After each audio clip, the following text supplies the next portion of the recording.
علی بھی اگلا سوال ہے، آپ نے 23 فروری 2019 کو سید جواد نقوی صاحب کے مدرسہ عروۃ الوثقیٰ میں ہاتھ چھوڑ کر نماز پڑھی، جس کی پکچرز بھی سوشل میڈیا پر خوب وائرل ہوئیں۔ آپ کا یہ اقدام اہل سنت کے ہاں ایک مردہ سنت کو زندہ کرنے کے مترادف ہے۔ جزاک اللہ خیرہ۔ مہربانی فرما کر عوام الناس کی آسانی کے لیے ارسال الیدین کے دلائل بھی بیان فرما دیں، شکریہ۔ یار یہ جو تصویریں وائرل ہوئی ہیں نا، تو اس کے بعد عام یعنی علماء ہوتے تو وہ تقیہ کر لیتے، کیونکہ وہ تصویر تھی نا، ویڈیو تو نہیں تھی۔ تو میں کہتا وہ رکوع کے بعد ربنا ولک الحمد والی پوسچر ہے، تو آپ جج کر سکتے تھے کیا؟ نہیں، کوئی بھی جج کر سکتا ہے؟ نہیں کر سکتا۔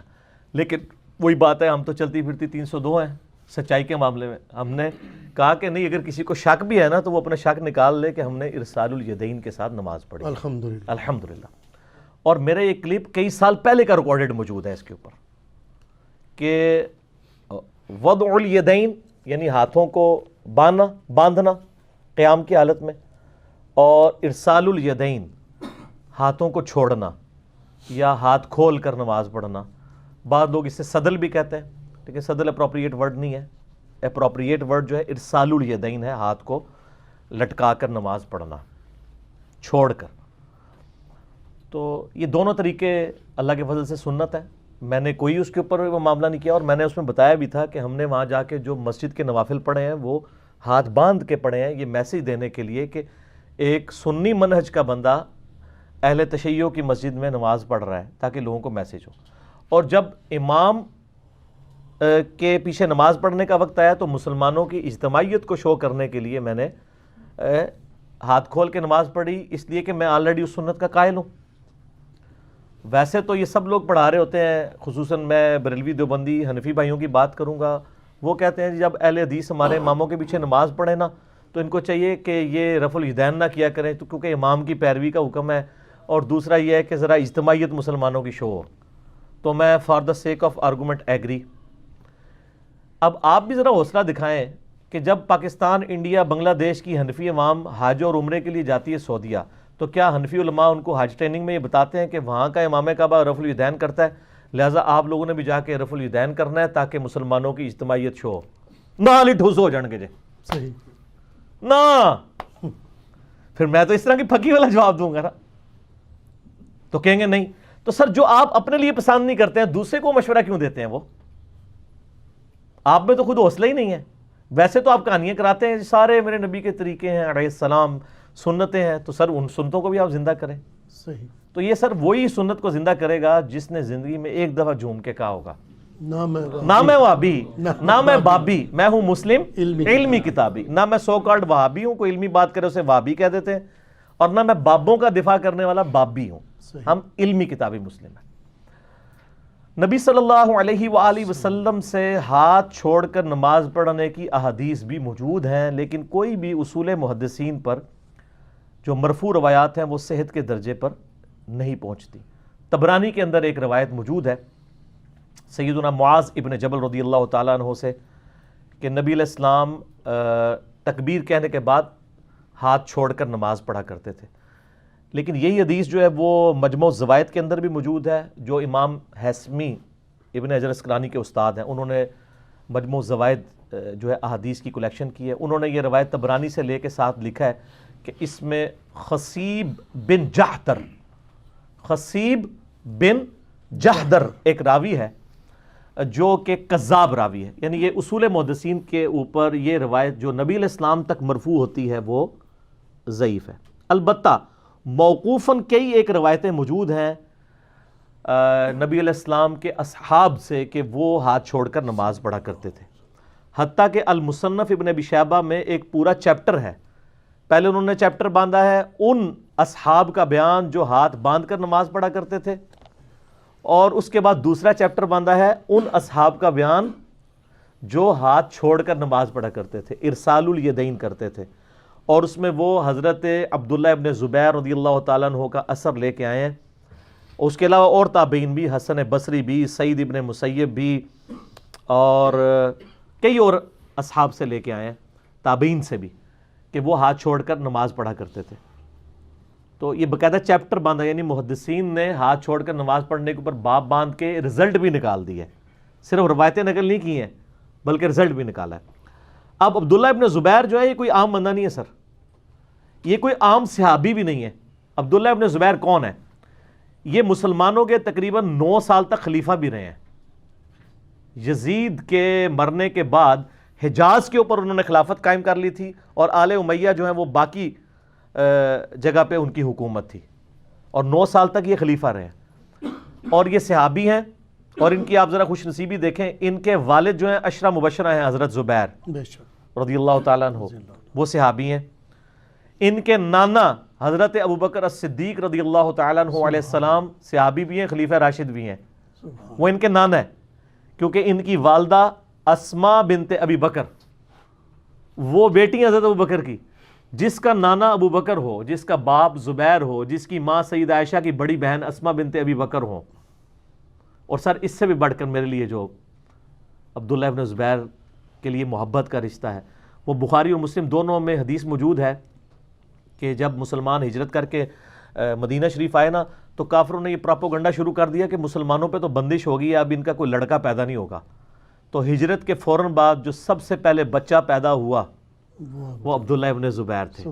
اور بخاری مسلم کے الفاظ ہیں کہ نبی صلی اللہ علیہ وآلہ وسلم نے کھجور منگوا کے اپنا لعاب دہن اس پہ لگایا اور اپنے منہ میں چبا کے عبداللہ ابن زبیر کے منہ میں ڈالی۔ یار ایسا خوش نصیب کوئی شخص ہو سکتا ہے؟ گھٹی جو ہمارے یعنی اہل سنت اہل تشیع پورے مسلمانوں کے ہاں ایک سنت سمجھی جاتی ہے، گھٹی دینا سنت ہے، میٹھی چیز چبا کے دی، تو جس کو گھٹی دی ہوئی ہے نبی صلی اللہ علیہ وآلہ وسلم نے، اور یہ حضرت حسن و حسین سے بھی عمر میں بڑے ہیں، کیونکہ یہ ہجرت مدینہ کے فوراً بعد پیدا ہوئے ہیں، تو نبی علیہ السلام کی وفات کے وقت آلموسٹ ان کی 10-11 سال عمر تھی۔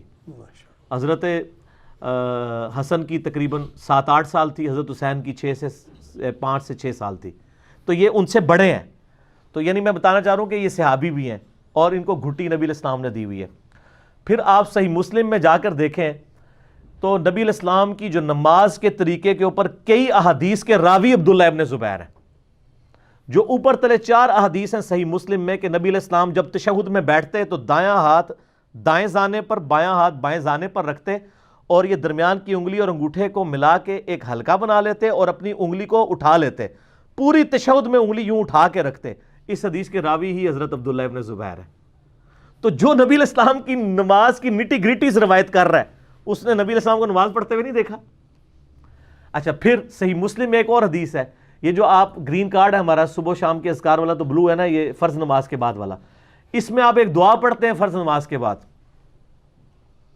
لا الہ الا اللہ وحدہ لا شریک لہ، لہ الملک ولہ الحمد وہو علی کل شیء قدیر، لا حول ولا قوة الا باللہ، لا الہ الا اللہ ولا نعبد الا ایہ، مخلصین لہ الدین ولو کرہ الکافرون۔ اس دعا کا راوی کون ہے؟ عبداللہ ابن زبیر۔ عبداللہ ابن زبیر کی صحیح مسلم میں حدیث ہے، انہوں نے ممبر پہ بیان کیا کہ میں نے نبی علیہ السلام کو فرض نماز کے بعد یہ دعا مانگتے ہوئے خود سنا ہے۔ یعنی نماز کی اندر کی روایتیں، نماز کے بعد کی روایتیں کون شخص کر رہا ہے؟ عبداللہ ابن زبیر رضی اللہ تعالیٰ عنہ وعلیہ السلام۔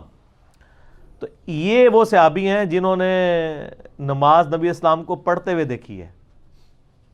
اچھا، اب آپ کو ایک بڑی مشہور حدیث بتاؤں جو اہل حدیث کے ہاں بڑی معروف ہے۔ سنن کبریٰ البیہقی کے اندر ایک طویل روایت ہے جس میں رفع الیدین کی چین ثابت کرتے ہیں اہل حدیث۔ یہ بنیادی اہل حدیث کی دلیل ہے رفع الیدین پہ، کہ رفع الیدین جو ہے وہ تواتر کے ساتھ نقل ہوا ہے۔ وہ لمبی سی حدیث ہے، میں اس میں یعنی مختصر کرتا ہوں۔ حدیث کے راوی جو ہے نا وہ اس کو روایت کرتے ہوئے کہتے ہیں، اور ایک ایک راوی کا نام لیتے ہیں، میں نے اس کو دیکھا، میں نے اس کو دیکھا۔ میں خیر جہاں سے وہ مشہور لوگ شروع ہوتے ہیں میں وہاں سے سٹارٹ کرتا ہوں اس روایت کو، کہ عطا ابن ابی رباح کو کسی نے دیکھا کہ وہ رکوع میں جاتے وقت اور رکوع سے اٹھتے وقت رفع الیدین کرتے تھے۔ اس سے پہلے بھی 3-4 راویوں کے نام آتے ہیں۔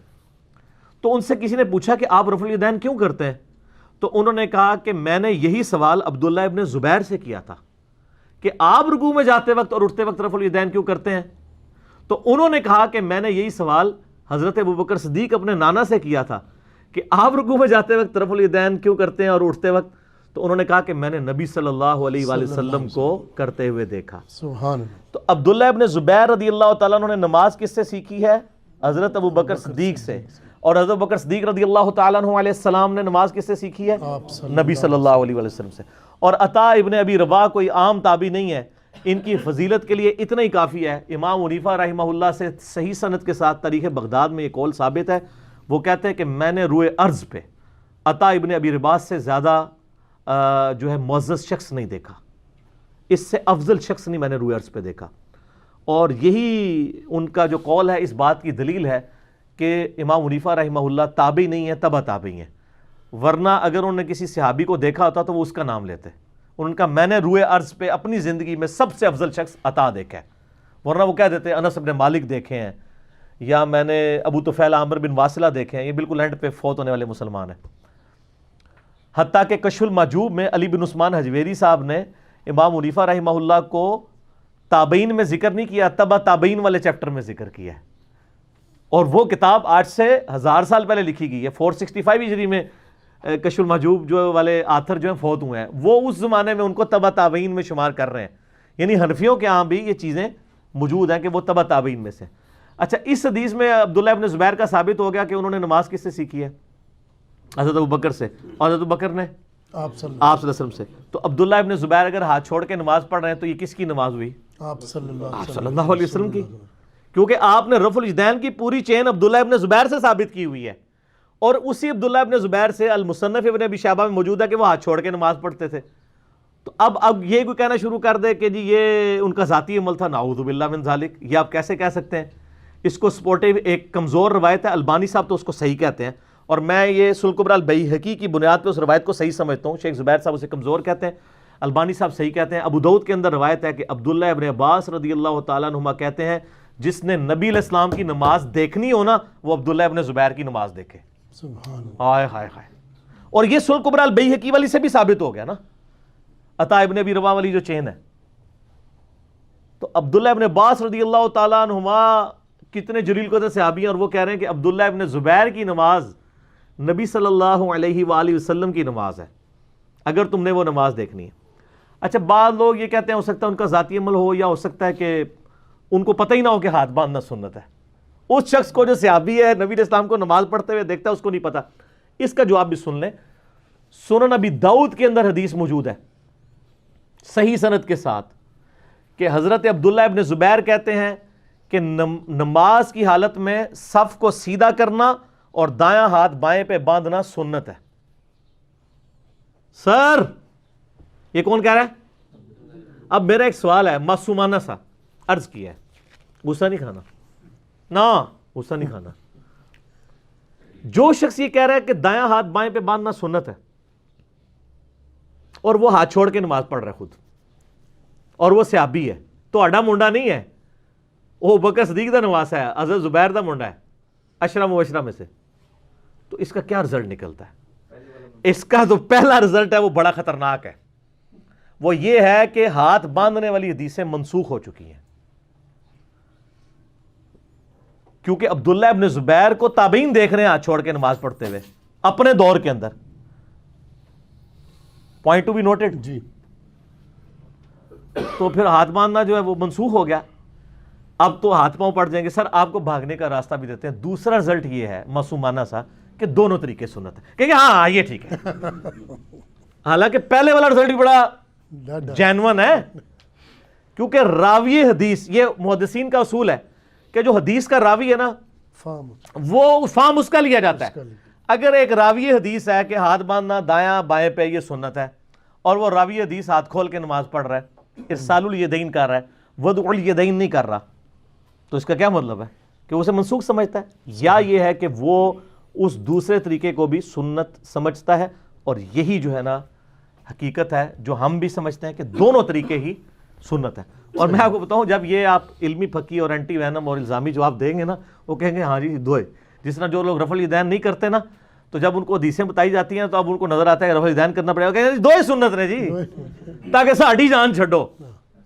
ٹھیک ہے, لیکن ہم تو کہتے ہیں رفع الیدین کے بغیر نبی علیہ السلام سے ایک رکعت بھی ثابت نہیں ہے. میرا یوٹیوب پہ کلپ بھی ہے کہ سنی اور شیعہ کی نماز ایک ہے سوائے حنفیوں کے. سجدوں میں رفع الیدین اہل تشیع کرتے ہیں. میں نے جز رفع الیدین امام بخاری کی کتاب سے ثابت کیا ہے کہ انس ابن مالک 2 سجدوں کے دوران رفع الیدین کرتے تھے, اور ساتھ امام بخاری نے باقاعدہ لکھا ہے کہ نبی علیہ السلام سے تو ثابت نہیں ہے لیکن انس ابن مالک سے ثابت ہے. میں زیادہ بہتر اس کو سمجھتا ہوں, لیکن اس کو انہوں نے غلط بھی نہیں کہا. اس کی بعض لوگوں نے تعویل کی, جس میں شیخ زبیر علیزئی رحمہ اللہ تعالی, اللہ ان کی غلطیاں معاف کرے, نیک کاموں کا اجر دے, انہوں نے بھی ایک باطل تعویل کی تھی. اس پہ آلریڈی میں بول چکا ہوں, ان قریب میرا کلپ اپلوڈ ہوگا سجدوں میں رفع الیدین. اس میں وہ جتنے ایشوز ہیں نا وہ میں نے ریزالو کیے ہیں. آج میں چونکہ اس ٹاپک کے اوپر نہیں بول رہا ہوں, میں دوسرے ٹاپک کے اوپر بول رہا ہوں, لہٰذا میں اس حوالے سے ڈسکشن کروں گا. اچھا, اس کے اوپر اب میں بتاتا ہوں کہ اصل میں عبداللہ ابن زبیر ہاتھ کھول کے نماز کیوں پڑھتے تھے. میں نے اس کی انجینئرنگ کر لی ہے, اور یہ میں نے سیکرٹ دریافت کر لی ہے. یہ میرا یعنی ایک اسیسمنٹ ہے, آپ اختلاف بھی کر سکتے ہیں. اصل میں بنو امیہ جو ہے نا وہ صرف ہاتھ باندھنے کی سنت کے اوپر ایمفسائز کرتے تھے, کیونکہ اہل تشیع کے ہاں یہ ملتا ہے کہ جو اہل بیت رسول تھے وہ ہاتھ چھوڑ کے نماز پڑھتے تھے, اور بنو امیہ اور بنو ہاشم کی ٹسل تھی. اس کی وجہ سے بنو امیہ صرف ہاتھ باندھنے کی سنت کے اوپر ایمفسائز کرتے تھے. عبداللہ ابن زبیر نے بھی بنو امیہ سے ٹکر لے کے انہی سے خلافت چھین کے تو اپنی خلافت قائم کی تھی, اور بڑے سخت مخالف تھے وہ بنو امیہ کے. اگرچہ جنگ جمل میں حضرت علی کے خلاف بھی گئے بنو امیہ کی سپورٹ میں, لیکن بعد میں ان کو بھی پتہ چل گیا یہ تو کہانی ہے, تو پھر وہ ان کے بھی خلاف ہو گئے. عبداللہ ابن زبیر بنو امیہ کی ٹسل میں مردہ سنت کو زندہ کرتے تھے, چونکہ ان کو تو پبلکلی لوگ دیکھتے تھے نماز پڑھتے ہوئے. تو کسی صحابی تابعی سے ثابت کرے نا کہ انہوں نے عبداللہ ابن زبیر کو کہا ہو کہ تو نبی کا صحابی ہو کے اور ابو بکر کا نواسا ہو کے اور حضرت زبیر کا بیٹا ہو کے حضرت عائشہ کا بھانجا ہو کے تو ہی غلط نماز پڑھ رہا ہے. کوئی چھپا ہوا کسی غار میں چھپا ہوا صحابی تو نہیں تھا, وہ خلیفہ تھا, روزانہ 5 وقت نماز پڑھاتا تھا آ کے مکہ شریف کے اندر, لوگ دیکھتے تھے, کسی نے نہیں ٹوکا, اس لیے وہ پتہ تھا یہ سنت ہے. اور وہ بھی جان بوجھ کے, اللہ کا شکر ہے کہ ان کی برکت سے یہ سنت پھر کتابوں تک آئی ہے اور قائم رہی ہے. وہ ہاتھ چھوڑ کے نماز پڑھتے تھے جان بوجھ کے.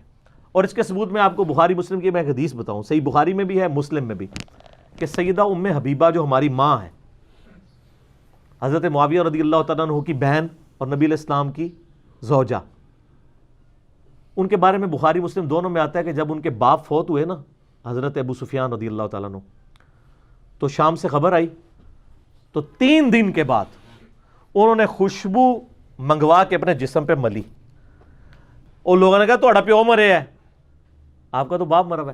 انہوں نے کہا میں تم کو یہی تو بتانا چاہتی ہوں کہ میں نے نبی علیہ السلام سے سنا تھا کہ جو عورت اللہ اور یوم آخرت پر ایمان رکھتی ہے اس کے لیے حلال نہیں ہے کہ کسی میت پہ 3 دن سے زیادہ سوگ کرے, سوائے اپنے خاوند کے جس پہ 4 مہینے 10 دن کرے گی.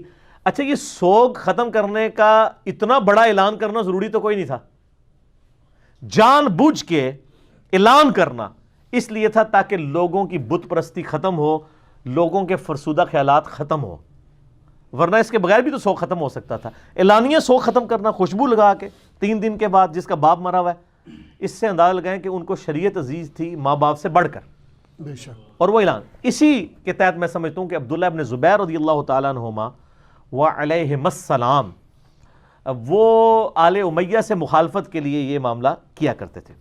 2015 کی بات ہے جی, میرے پاس نہ کچھ شیخ زبیر علیزئی صاحب کے محبین آ گئے اسلام آباد میں. ان دنوں میں لوگوں سے مل لیا کرتا تھا درس کے علاوہ بھی. اسلام آباد والے گھر میں آئے, وہ 5 بھائی تھے, تو میرے بھی لیکچر سنتے تھے. شیخ زبیر صاحب کے علاقے کے تھے, اٹک کے نا. تو میرے پاس آئے, اور یعنی وہ پڑھے لکھے تھے, علماء لیول کے لوگ تھے, ان میں جو کتابیں پڑھے ہوئے بھی تھے. تو ڈسکشن شروع ہوئی نا, تو وہ ارسال الیدین کے اوپر بات شروع ہوگی, ہاتھ چھوڑنے کے اوپر. تو کہنے لگے وہ تو جی شیخ زبیر صاحب تو اس حدیث کی تعویل کرتے تھے. حقیقت بات ہے, شیخ زبیر علیزئی صاحب یہ کہتے تھے یہ جو عبداللہ ابن زبیر کا ارسال الیدین ہے نا, یہ رکوع کے بعد وہ ہاتھ چھوڑتے تھے, رکوع سے پہلے وہ بھی باندھتے تھے. حالانکہ امام ابن ابی شیبہ نے کیا باب باندھا ہے کہ ان اصحاب کا بیان جو ہاتھ باندھ کر نماز پڑھتے تھے وہ تو قیام کا ذکر کر رہے ہیں, اور ان اصحاب کا بیان جو ہاتھ چھوڑ کے نماز پڑھتے تھے. تو کہنے لگے یہ تعویل. میں نے کہا یار یہ تعویل باطل ہے, کیونکہ امام ابن ابی شیبہ نے تو باب باندھ کے اس کو فرق کیا. تو پھر میں نے ان کو ایک علمی پھکی دی. میں نے کہا شیخ زبیر علیزئی صاحب نے ایک غلطی کر دی ہے. پھر ان کا الحدیث رسالہ چھپتا تھا، آپ کو پتہ ہے ابھی بھی چھپ رہا ہے. اس میں جو 77 نمبر رسالہ ہے نا ان کا، اس میں انہوں نے ایک مضمون لکھا دیوبندیوں کے خلاف، الیاس گھمن صاحب کے خلاف. اس میں وہ ان کو اینٹی وینم دے رہے تھے. الیاس گھمن صاحب کا یہ دعویٰ تھا اس میں ان کے جو مضمون کے اندر کہ جی محدثین جو ابواب بعد میں باندھتے ہیں نا، وہ ابواب اس چیز کی دلیل ہوتے ہیں کہ جو پچھلا باب باندھا تھا اس کی حدیثیں منسوخ ہیں. یہ ایک تھم رول تو نہیں ہے لیکن اکثر اوقات ایسے ہوتا بھی ہے جی کہ صحیح مسلم میں آپ دیکھیں گے پہلا باب ہوگا کہ آگ پہ پکی ہوئی چیز کھا کر وضو کرنے کا بیان. پہلے تھا کہ جو آگ پہ پکی ہوئی چیز کھائے تو وضو ٹوٹ جاتا تھا. پھر امام مسلم اگلی حدیث لے کے آئے، اس کے اوپر باب باندھا گیا. امام نووی نے باب باندھا کہ آگ پہ پکی ہوئی چیز کھانے کے بعد وضو نہ کرنے کا بیان. تو ظاہر ہے وہ منسوخ ہو گیا. یہ ہوتا ہے ایسے، یہ یعنی ایک طریقہ ہے، لیکن یہ کوئی تھم رول نہیں ہے. اچھا، اب یہ چونکہ تھم رول نہیں ہے، اب ہوا یہ ہے کہ احادیث کی کتابوں میں، جامعہ ترمذی میں، سنن نسائی میں اور ابو داؤد کے اندر رفع الیدین والی حدیثوں کے بعد ان محدثین نے باب باندھے ہیں رفع الیدین میں رخصت کا بیان. اور اس میں وہ ابن مسعود کی حدیث لے کے آئے کہ وہ نماز کی ابتدا میں صرف رفع الیدین کیا کرتے تھے. تو اس سے الیاس گھمن صاحب نے یہ رزلٹ نکالا، اس سے پتہ چلا رفع الیدین منسوخ ہے کیونکہ یہ باب بعد میں باندھا گیا. حالانکہ الیاس گھمن صاحب آپ سر ان حدیثوں کے ساتھ محدثین کے کمنٹس بھی پڑھیں. امام ابو داؤد نے لکھا ہے وَلَيْسَ بِصَحِيحٍ عَلَى هَذَا الْمَعْنَى، یہ حدیث صحیح نہیں ہے. امام ترمذی نے اس سے پہلے عبداللہ ابن مبارک کا قول نقل کیا ہے کہ جو رفع الیدین کرتا ہے اس کی عبداللہ ابن عمر والی حدیث ثابت ہے نبی علیہ السلام سے، اور جو نہیں کرتا اس کی دلیل عبداللہ ابن مسعود کی حدیث ثابت ہی نہیں ہے. ٹھیک ہے، تو وہ بھی ساتھ آپ پڑھ لیتے. کرتے کرتے نا پھر شیخ زبیر صاحب نے 10 مثالیں دی ہیں کہ میں آپ کو 10 مثالیں ایسی دیتا ہوں ابواب کی ترتیب کی جس کو آپ بھی ماننے کے لیے تیار نہیں ہوں گے. اس میں انہوں نے 5ویں مثال دی ہے کہ مصنف ابن ابی شیبہ میں پہلے چیپٹر ہے، اس کا نام ہے ان اصحاب کا بیان جو ہاتھ باندھ کے نماز پڑھا کرتے تھے، اور اس سے اگلا چیپٹر ہے ان اصحاب کا بیان جو ہاتھ چھوڑ کے. تو انہوں نے کہا اگر آپ کا اصول مان لیا جائے نا تو ہاتھ باندھ کے نماز پڑھنا منسوخ ہے، کیونکہ بعد والا چیپٹر وہ یہ انہوں نے اس کو پھکی دی، لیکن یہ پھکی ان کو خود بھی چلی گئی. کیوں کہ انہوں نے اس میں مان لیا کہ یہ قوما نہیں ہے، قیام ہے. تو سر ایک دفعہ پھر محبت سے کہہ دیں کہ نہ میں وابی نہ میں بابی، میں ہوں مسلم علمی کتاب. میں شیخ زبیر صاحب کو مجھے لوگ کہتے ہیں میں کوئی مقلد نہیں سر. جب میں نے یہ ان کے سامنے مثال رکھی نا تو وہ بھی جس طرح آپ کہہ مار کے ہنسے ہیں نا، وہ بھی کہہ مار کے ہنسے کہ واقعی شیخ صاحب نے تو اپنے آپ کو بھی پھکی دے دی ہے. کیونکہ انہوں نے تو مضمون جو توضیح الاحکام ان کے فتاوی علمیہ میں تو انہوں نے لکھا تھا یہ قومے والا ہے، اور جب الیاس گھمن کو جواب دے رہے ہیں تو اس وقت وہ کہہ رہے ہیں کہ دیکھو قیام میں ہاتھ باندھنے والا چیپٹر پہلے ہے اور چھوڑنے والا بعد میں ہے، تو اس اعتبار سے تو باندھنا منسوخ ہوا. چلیں وہ الزامی جواب ہی دے رہے تھے لیکن یہ تو مان گئے نا کہ یہ قیام ہے، قوما نہیں ہے. صحیح، ٹھیک ہے نا. بالکل. تو ہر علم کے اوپر ایک علم والا ہوتا ہے، اور سب سے بڑھ کر اللہ علم والا ہے. علم یعنی کسی کے گھر کی لونڈی نہیں ہے، کسی کے گھر کی میراث نہیں ہے. ذالک فضل اللہ یؤتیہ من یشاء. اچھا، مفتی اعظم سعودیہ کے فتاوی بھی چھپے ہوئے ہیں. شیخ عبدالعزیز بن عبداللہ بن باز 1933 سے لے کے 1999 اپنی وفات تک 66 سال تک وہ مفتی اعظم سعودیہ رہے ہیں، پہلے مفتی اعظم سعودیہ. 99 میں ہی ڈیتھ ہوئی ہے عبدالعزیز بن باز کی، اور 99 میں ہی ڈیتھ ہوئی ہے شیخ البانی کی. تو ان سے نہ کسی سے، ان کے فتوے اردو میں بھی چھپے ہیں، ان سے کسی نے سوال پوچھا کہ یہ رکوع کے بعد جو ہاتھ باندھتے ہیں، تو وہ یہ قائل تھے کہ رکوع کے بعد بھی ہاتھ باندھنے چاہیے. تو اس کے اوپر انہوں نے بحث کی کہ جی وہ رکوع کے بعد ہاتھ چھوڑنے کی کوئی دلیل موجود نہیں ہے، قیام میں بھی ہاتھ باندھیں پھر اور بعد میں بھی آپ باندھیں، قومے کے اندر بھی. کرتے کرتے نا اینڈ پہ وہ جا کے لکھتے ہیں کہ لیکن یہ یاد رکھیں کہ نماز میں ہاتھ باندھنا یہ نماز کے ارکان میں سے نہیں ہے. اگر کوئی ہاتھ چھوڑ کے نماز پڑھتا ہے تو اس کی نماز بھی بالکل درست ہے، لہٰذا اس پہ جھگڑا نہ کھڑا کیا جائے. تو سر میں اہل حدیثوں سے بھی ریکویسٹ کروں گا کہ سپوز اگر آپ اس کو جو ہے وہ ہم سے کوئی دشمنی کرنا بھی چاہتے ہیں تو آپ کے مفتی اعظم نے بھی مانا ہوا ہے کہ یہ بنیادی ارکان میں سے نہیں ہے، اگر کوئی ہاتھ چھوڑ کے پڑھتا ہے اس کو پڑھنے دیں. اگرچہ ہم آپ کے مفتی اعظم کے سامنے بھی یہ دلائل رکھتے تو وہ بھی انشاءاللہ مان جاتے. آپ کو تو مان لینا چاہیے کیونکہ آپ تو کہتے ہیں ہم کسی کے مقلد نہیں ہیں. لیکن میں نے ان کے گھر کا حوالہ اس لیے دیا کہ میرے ساتھ ایک حادثہ ہوا یہاں جیلم کی ایک اہل حدیث مسجد میں تو آپ کو پتہ ہے کہ چلتی پھرتی 302 ہوں، تو اہل حدیث کی مسجد میں نے جو ہے نا وہ اس سنت پہ عمل کرنے کے لیے ہاتھ چھوڑ کے نماز پڑھی، تو وہ اس مسجد کے کچھ کرتے دھرتے میرے پیچھے پڑ گئے. تو میں نے ان کو کہا بھی عبداللہ ابن زبیر کی سنت ہے اور یہ سارے دلائل رکھے، وہ مانا ہی نہ. پھر میں نے ان کو کہا آپ کو پتہ ہے کہ عبداللہ بن باز کا فتویٰ موجود ہے کہ ہاتھ چھوڑ کے جو نماز پڑھتا ہے اس کی نماز بالکل صحیح ہے، اگرچہ ہم اس سے سنت کے قریب نہیں مانتے لیکن نماز درست ہے، کیونکہ ہاتھ باندھنا نماز کے ارکان میں سے نہیں ہے. نماز کا رکن قیام ہے، قیام ہاتھ باندھ کے ہو تو ہم کہتے ہیں سنت ہے، اگر کوئی ہاتھ کھول کے کرتا ہے تو ہم اس کو جواز کی حد تک مانتے ہیں، کوئی حرج نہیں. کہتا ہے انہوں نے لکھا ہے، جیسے پھر ٹھیک ہے. تو سر پھر تقلید اور کیا ہوتی ہے؟ آپ بھی تو انجانے میں تقلید کر رہے ہیں نا. تو یہ اللہ کا شکر ہے کہ بن باز نے یہ بات لکھ دی، کم از کم ہم ان لوگوں کو دکھا تو سکتے ہیں. اس سے بھی آگے امام مالک رحمہ اللہ، جن کی زندگی پوری مدینہ شریف گزری ہے، کئی تابعین کی انہوں نے صحبت کی ہے. ان کی جو فقہ کی بنیادی کتاب ہے المدونۃ الکبریٰ، جیسے حنفیوں کی ہے نا شرح معانی الاثار، جسے طحاوی شریف بھی کہتے ہیں، امام طحاوی المتوفی 321 ہجری، اور اس کے بعد ہدایہ تو بہت بعد میں لکھی گئی ہے. طحاوی شریف بنیادی ان کی فقہ کی کتاب ہے. اس طرح مالکیوں کی بنیادی فقہ کی کتاب کون سی ہے؟ المدونۃ الکبریٰ. اس کے اوپر پوری فقہ مالکی بیس ہے. اس میں ڈائریکٹ امام مالک سے سوال پوچھے گئے، انہوں نے جواب دیے ہمیں. ٹھیک ہے. المدونۃ الکبریٰ میں امام مالک سے پوچھا گیا، سر یہ میری طرف متوجہ رہنا ہے، بڑی میٹھی میٹھی باتیں ہیں. ان سے پوچھا گیا کہ آپ نماز میں ہاتھ باندھنے کے بارے میں کیا کہتے ہیں؟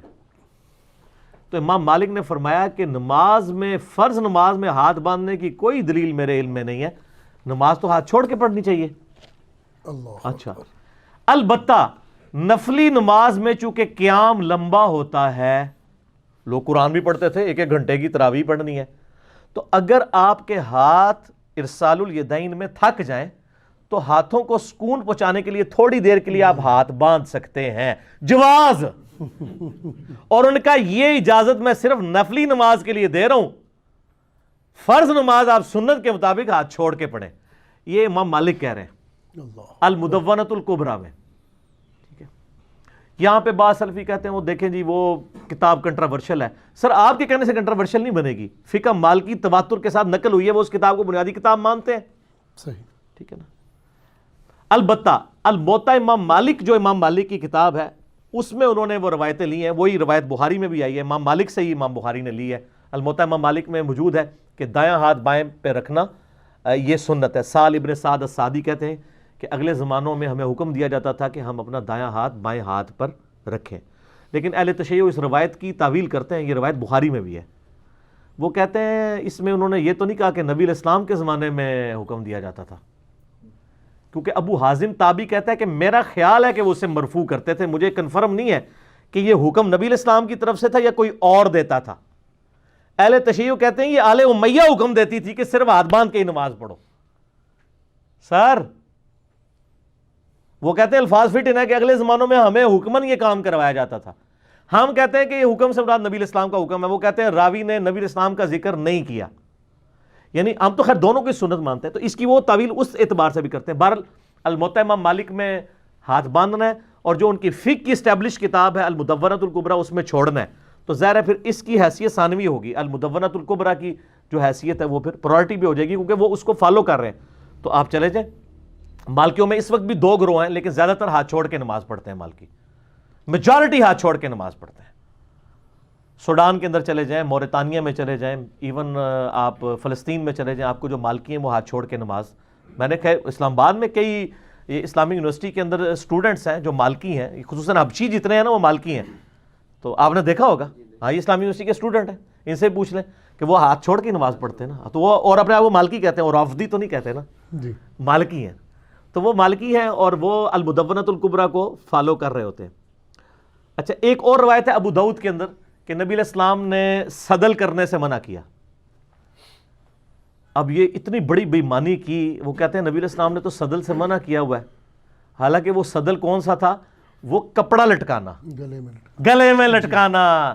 اب وہ دونوں کو صدل ہی کہا جاتا ہے. انہوں نے جیسا کہ صحیح مسلم میں حدیث ہے نا کہ نبی علیہ السلام نے رفع ایدیکم، اپنے ہاتھوں کو کیوں بلند کرتے ہو؟ وہ سلام کے وقت گھوڑوں کی دموں والی حدیث جو ہے وہ پکڑ کے حنفیوں نے اہل حدیثوں کی رفع یدین پہ لگا دی، تو اہل حدیثہ نے بھی وہی کام کیتا ہے، صدل کا لفظ پکڑا اور کہا نبی علیہ السلام نے صدل سے منع کیا۔ وہ صدل یہ ہے کہ کوئی گلے میں کپڑا لٹکائے اور اس کی دونوں یہ چیزیں لٹک رہی ہوں، تو یوں یہ ایسے دونوں طرف نہیں لٹکنی چاہیے، ایسے پیچھے کر لے اسے، ٹھیک ہے۔ تو بہرحال اب یہ جو سرخ رومال لے کے ایسے کر کے نماز پڑھا رہے ہوتے ہیں ان کو بھی ذرا دیکھیا کریں کہ وہ صدل تو نہیں کر رہے، جو تھوڑے بہت عقل مند ہے نا وہ ہلکا سا اس کو پیچھے ایسے کر لیتے ہیں دونوں کو، لیکن وہ سر صدل ہی رہتا ہے، اس کے لیے آپ کو یوں کر کے یوں کرنا ہوگا صدل کو اپوز کرنے کے لیے۔ تو وہ ابو داؤد ویسے وہ روایت بھی کمزور ہے، لیکن اگر وہ روایت صحیح بھی مانی جائے، وہ کپڑے والا صدل ہے، گھوڑوں کی دموں والی حدیث وہ الیدین پہ نہ لگائیں حنفی بھی، اور اہل حدیث وہ صدر والی ارسال الیدین کے اوپر لگاتے ہیں، پھر اس کو صدل کا نام دیا ہوا ہے، وہ اس کو اس طرح لٹکانا شمار کر رہے ہوتے ہیں۔ اور سر ایک جو حدیث میں نے، وہ اہل تشیع کے ایک عالم ہے لاہور کے امین الحسینی، انہوں نے کتاب لکھی ہے نماز پیمبر۔ جب میں نماز کے اوپر لیکچر مسئلہ نمبر 70A اور B ریکارڈ کروانے لگا نا، تو میں نے کسی بھائی سے کہا کہ میں نے جماعت المسلمین والوں کی بھی صلاۃ المسلمین پڑھی، تو میں نے کہا میں شیعہ کی بھی پڑھ لوں ایک بار ذرا میں صحیح طریقے سے۔ جب میں نے نماز پیمبر کھولی تو میں تو ایکسپیکٹ کر رہا تھا اس میں اصول الکافی کے حوالے ہوں گے یا نہج البلاغہ کے ہوں گے، وہ جب میں نے کتاب کھولی نماز پیمبر امین الحسینی اہل تشیع کے، اس وقت سمجھ لیں زبیر علی زئی کا جو مقام حاصل ہے، اس لیول کا علمی مقام ان کو اس حوالے سے بکس کے حوالے سے حاصل ہے، کافی کتابیں انہوں نے لکھی ہیں، تو وہ پوری کی پوری کتاب میں ریفرنسز بخاری شریف، مسلم شریف، ابو داؤد شریف، ترمذی شریف، ابن ماجہ شریف، کتاب کس کی؟ اہل تشیع کی۔ میں بڑا حیران ہوا، وہ میں جب حدیث پڑھی نا تو ادھر سے مجھے ایک ٹروتھ ریویل ہوا۔ میں ان کا نام اس لیے لے رہا ہوں کہ میں علمی خیانت نہیں کرتا، میں کسی کی اچیومنٹ کو اپنی اچیومنٹ بنا کے قطر نہیں پیش کرتا، یہ جرم ہے بہت بڑا۔ ان کی کتاب میں نے جب پڑھی نا تو اس میں انہوں نے ایک ٹروتھ ریویل کیا، اہل حدیث کے بچے کو ابو حمید سعدی والی جو روایت ہے 10 صحابہ کی موجودگی میں جو انہوں نے نماز کا طریقہ سکھایا تھا، یاد ہے نا؟ یہ ابو داؤد کے اندر بھی ہے، ترمذی میں بھی ہے، امام ترمذی نے اسے حسن صحیح کہا ہے۔ یہ روایت جو ہے وہ آپ کو ابن ماجہ میں بھی ملے گی، سنن دارمی میں بھی ملے گی، مسند احمد میں بھی ملے گی، اس کے بعد یہ آپ کو روایت مشکات المصابیح میں ملے گی۔ لیکن جو ابو داؤد والا طریق ہے نا، چونکہ میں نے اکثر بیان کیا، اس کا مجھے نمبر بھی زبانی یاد ہے، سنن ابی داؤد میں 730 انٹرنیشنل نمبر کے مطابق۔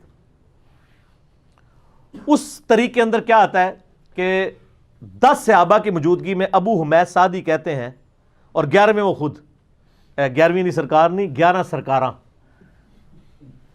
عبداللہ ابن زبیر سے تو میں نے ثابت کیا نا، 11 اور سے ثابت کرنے لگا ہوں، ٹوٹل کتنے ہو گئے؟ 12ویں کی بھی نسبت ماشاءاللہ، نبی الاسلام کے پیدائش 12 ربیع الاول شریف، تو یہ 12 سرکاروں سے، 12 صحابہ سے ثابت کر رہا ہوں اللہ کے فضل سے۔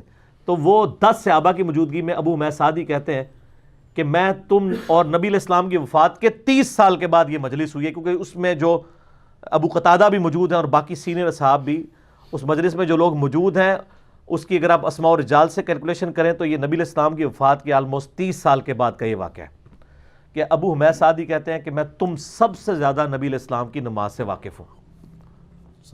اللہ اکبر، بڑا دعویٰ ہے۔ تو اصحاب نے کہا آپ یہ دعویٰ کیسے کر رہے ہیں، آپ تو بالکل آخر میں مسلمان ہوئے ہیں، اور ہمیں نبی علیہ السلام کی صحبت آپ سے زیادہ تھی۔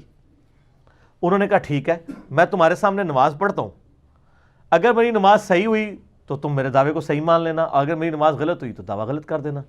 انہوں نے پوری نماز پڑھ کے بتائی، اینڈ پہ ان 10 کے 10 لوگوں نے کہا اللہ کی قسم نبی علیہ السلام اپنی وفات تک اسی طریقے سے نماز پڑھا کرتے تھے۔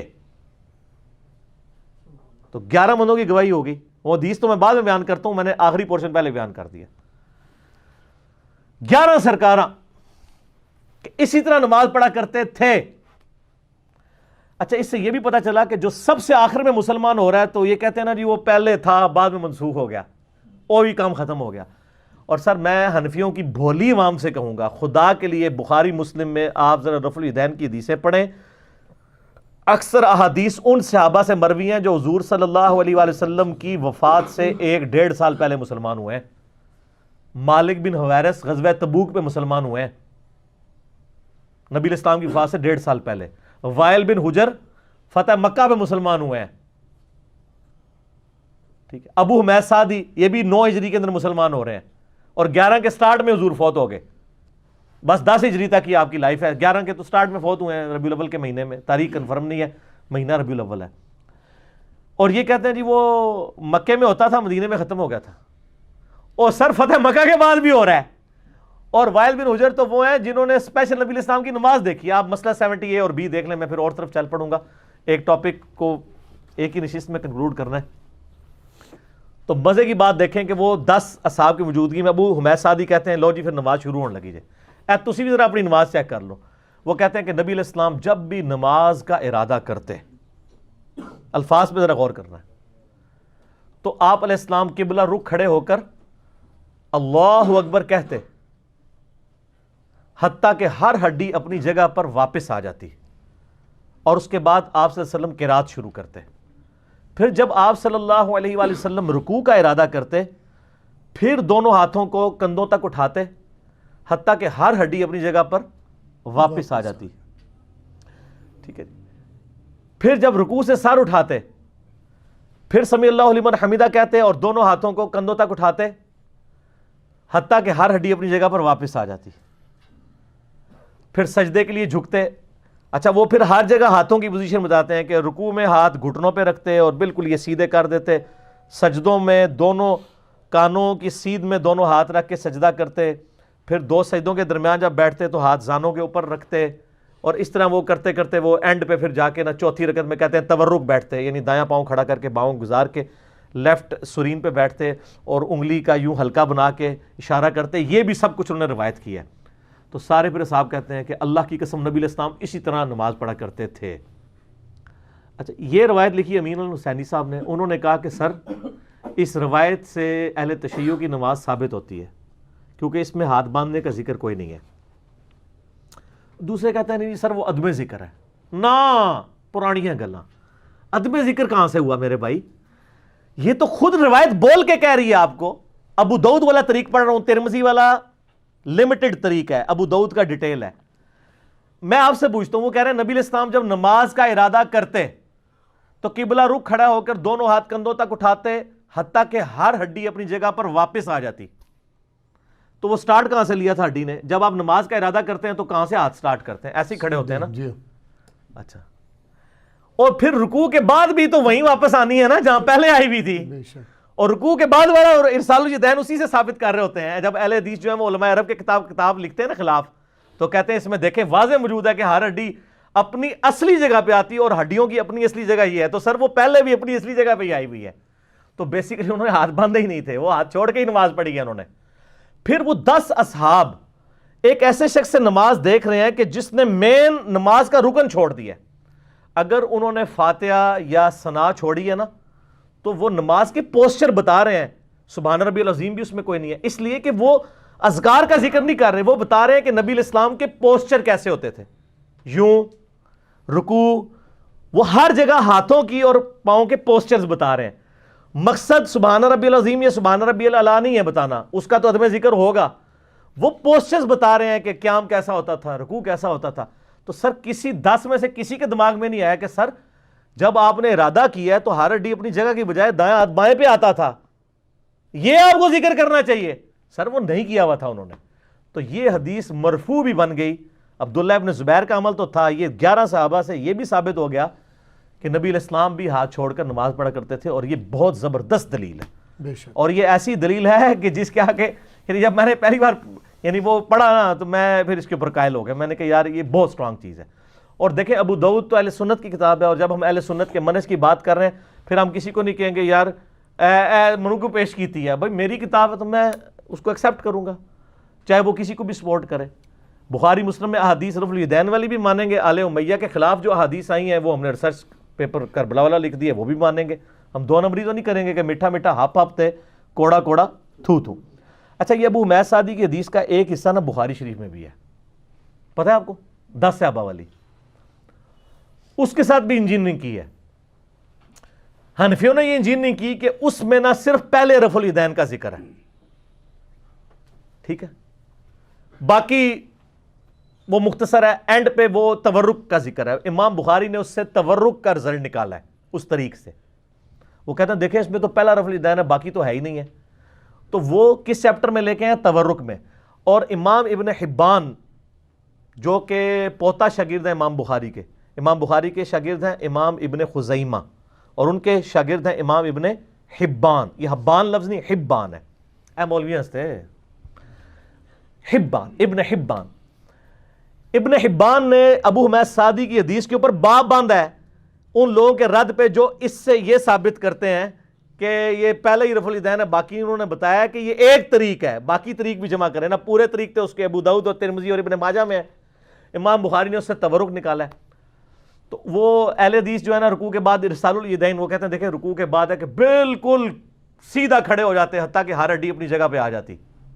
ٹھیک ہے, تو سر اگر وہ بالکل سیدھا کھڑے ہو جاتے تھے تو پھر قیام میں بھی وہ بالکل سیدھے ہی کھڑے ہوئے ہوتے تھے. سمجھ آ گئی آپ کو میری بات کی؟ تو ایک پاسو چپکٹ ہو گئے, دوسرے پاسو نکل جائے گا. اس لیے آپ ایسی بات کیا کریں جو بات مانی جاتی ہو. اچھا, اینڈ پہ میں ایک عرض کر دوں, یہ میری انوینشن ہے اللہ کے فضل سے, یا نہ میں نے کہیں پڑھی ہے نہ کسی سے سنی ہے, کہ جو لوگ ارسال الیدین کے دشمن بنے ہوئے ہیں, میرا خیال ہے کہ یہ شیعہ کے بغض میں بنے ہوئے ہیں, چونکہ شیعہ ارسال الیدین کرتے ہیں. لیکن اس دشمنی میں اللہ تعالیٰ نے انہیں ایک سنت سے محروم کر دیا ہے, ایک سنت سے محروم ہو گئے ہیں. آپ دیکھیں نماز میں, نماز جو ہے یہ پریئر نہیں ہے بلکہ ورشپ ہے. پریئر تو صرف دعائیں ہوتی ہیں نا, اس ورشپ ہوتی ہے جس میں آپ پوسچرز بھی اللہ کے سامنے پیش کرتے ہیں. جو لوگ ارسال الیدین رکوع کے بعد بھی نہیں کرتے تو وہ ایک رکن ہی کھا گئے ہیں. چاہے وہ شیعہ ہو, شیعہ وہ قیام میں ہاتھ باندھنے والی سنت پہ عمل نہیں کرتے, تو وہ ہم دیکھیں اللہ کے سامنے یوں بھی کھڑے ہوتے ہیں, یوں بھی کھڑے ہوتے ہیں, ارسال الیدین کر کے بھی کھڑے ہوتے ہیں, رکوع میں بھی ہوتے ہیں, سجدے میں بھی ہوتے ہیں. یہ ہر ایک پوسچر لد ہے. جو لوگ رکوع کے بعد بھی ہاتھ باندھ رہے ہیں وہ ارسال الیدین والا پوسچر جو اللہ کے سامنے عاجزی والا پیش کرنا تھا اس سے محروم ہو چکے ہیں. ایک سنت سے محروم ہو گئے نا, چاہے وہ شیعہ ہوں چاہے علماء عرب ہوں, ایک پوسچر سے محروم ہو چکے ہیں. تو اس لیے میں کہتا ہوں یہ ضد چھوڑ دیں. بہرحال میں یعنی ان لوگوں کا شکریہ ادا کرتا ہوں کہ جنہوں نے اس کو ہوا بنایا. نہ ہی ہوا بناتے تو نہ ہماری اتنی ڈیٹیل گفتگو ریکارڈ ہوتی. یہ تو چلتی ہے تجھے اونچا اڑانے کے لیے. تو سر ہم پہلے ہی اونچا اڑ رہے تھے اللہ کے فضل سے, تو اور مزید اونچا اڑیں گے. تو یہ میں نے معاملات اس لیے کھول کے آپ کے سامنے رکھ دی. ٹھیک ہوگا جی.